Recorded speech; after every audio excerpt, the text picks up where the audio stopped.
Hello, everyone. Good afternoon, and welcome to Tuesdays with Tabitha. This is episode 11 of Tuesdays with Tabitha, which is a weekly live show helping you have the courageous conversations that you need to have to resolve conflict in the workplace. And today we are going to talk about leveraging emotions to build connection and trust on your team. So for today, we are going to see how effective leaders can leverage emotions to build connection and trust in the teams that they manage. If you've never met me before, or if you're new to me, my name is Tabitha Liebert, and I am a conflict management strategist. I'm an HR manager, and I'm an attorney.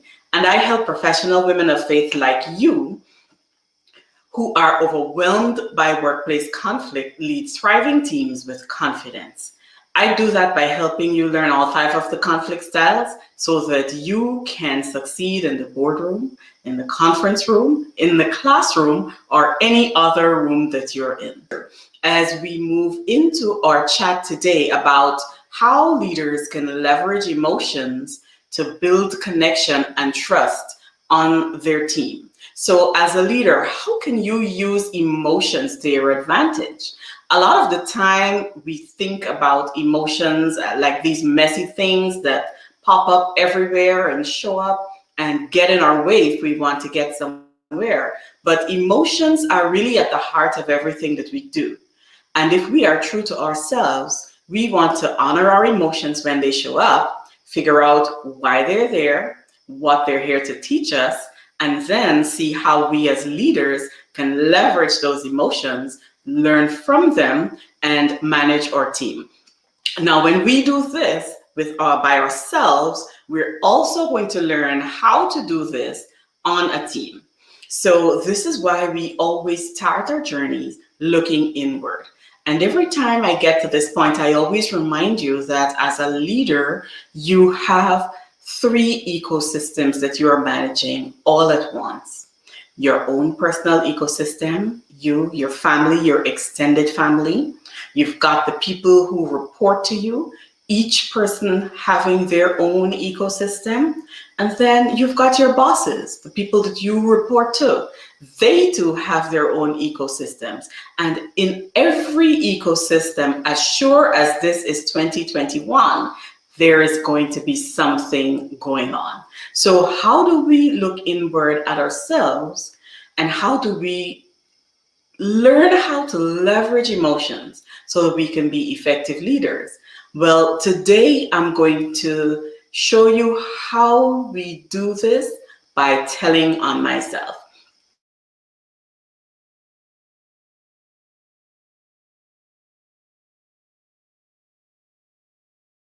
When I helped them get that benefit, I realized that expressions of gratitude are important to me. And how did I realize that? I realized that when the person did not say thank you to me.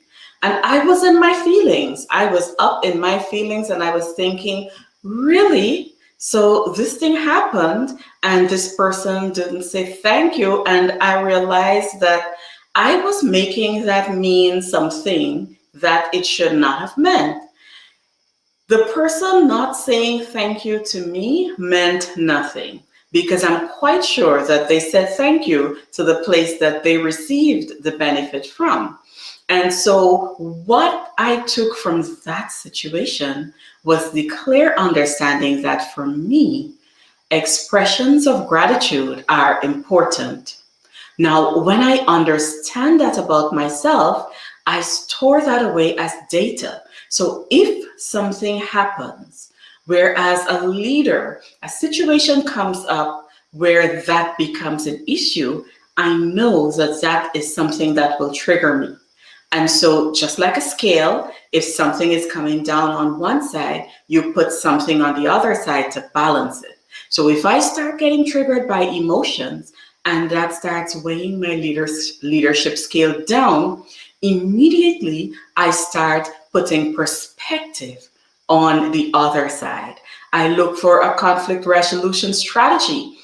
Like one of the strategies in my ebook, Effective Conflict Resolution, 31 Strategies for Successful Leadership, there is a strategy in there that's going to help you to go to the balcony, look at everything from a top-down perspective and understand what's happening. So instead of my emotions tipping the scales and altering the way I show up as a leader, I put perspective in the balance and I weigh it out.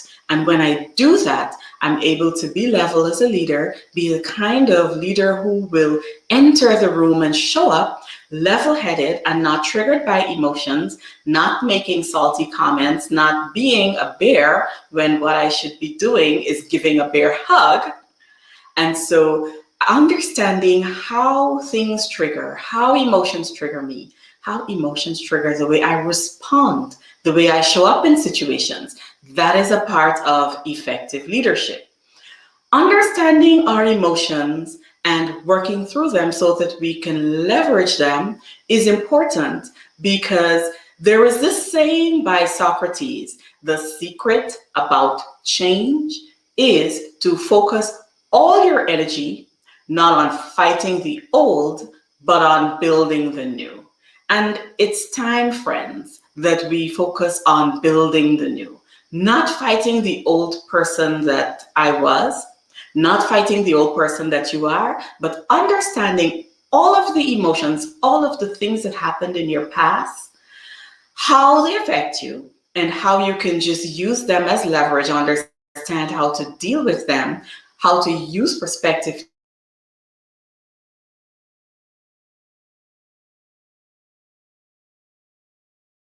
new. Focus all your energy on not fighting the old, but building the new. So it's time for us to do that. And the challenge is not about leveraging your own emotions. The challenge is understanding why you need to do it. Because if you're struggling to achieve your dreams, if conflict has got you trapped, needing to get out, needing to move forward into achieving the career of your dreams, you want to understand how to leverage your emotions. If you are finding that you can't push hard to get what you want because you don't have the resilience, if you're finding that you don't follow your dreams so that you can build a life that you love, and if you're finding that you're trapped in emotions that are holding you back, understand that it is time to do a little stock taking.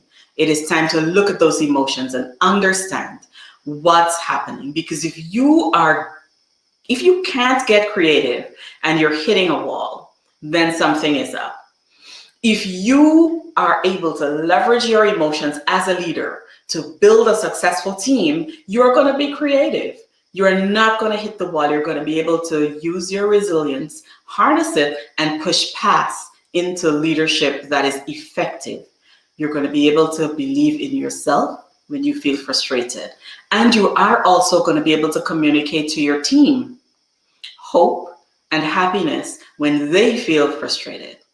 You're going to be self-motivated every single day, and because of that, you too are going to be able to motivate your team every single day. And here's how we do this. I've got 3 steps to being able to leverage emotions.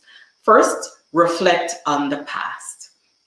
Understand that you want to spend time looking at the past, not running away from it, because to get to the future and correct the future, we want to understand the past. We want to understand what happened and understand how we correct it, because what happened is usually a really large part of how we show up as leaders.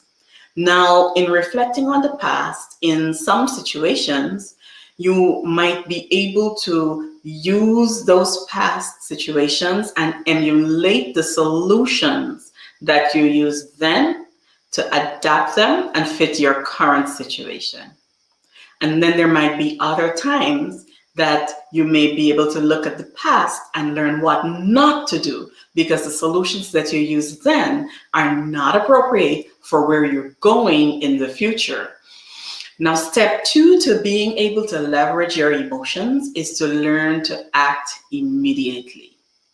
Now, sometimes we want to retreat into a cocoon, and it is very good to think. It is very good to spend time stepping away from a situation and understanding what's happening and getting fresh perspective. But understand that you don't stay into that personal cocoon for too long. When a situation becomes intimidating, address it immediately. Resist the urge to hide from it, because the longer you allow a situation to sit without attending to it, the more urgent that conflict is going to become. Think about debt. The longer that you sit with debt and you hide from having debt, and you understand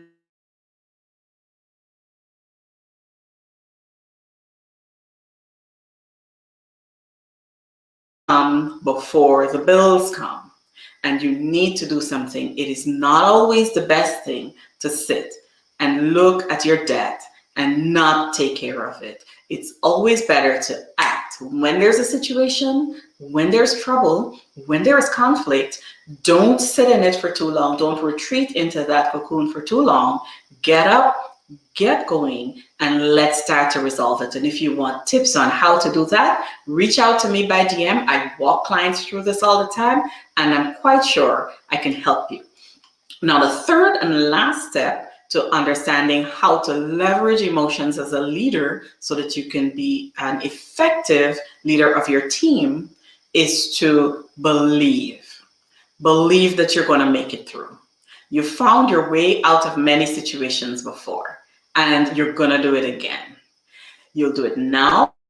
You'll also do it in the future, because there's always a way to get your head above water. Always. I promise you that. There is always a way to get your head above water, and you're going to get better at it once you gain experience in how to do it. Remember this: your mindset can sometimes be your worst enemy.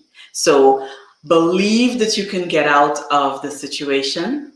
Believe that there's hope. Act immediately. Don't retreat into your cocoon and wait for too long so that the situation and the conflict starts to overtake you. And reflect on the past. Spend time looking at the things that you've done in the past to see what you can emulate and what you need to change and tweak to make it to a better and conflict-free future. I hope you enjoyed today's live. If you want a step-by-step process to building resilience so that you can write your own success story, send me a DM, send me a message, reach out and connect. I can help. I've got a secret. I've got something wonderful that's coming that I'm happy to share with you. So take care, resolvers. Have a wonderful rest of your Tuesday evening. I will see you in the comments. I will see you in our private Facebook community, and we are going to continue building resilience together as a community of resolvers. Have a wonderful rest of Tuesday, and I'll see you next week, same time, same place, on Tuesdays with Tabitha. Bye now.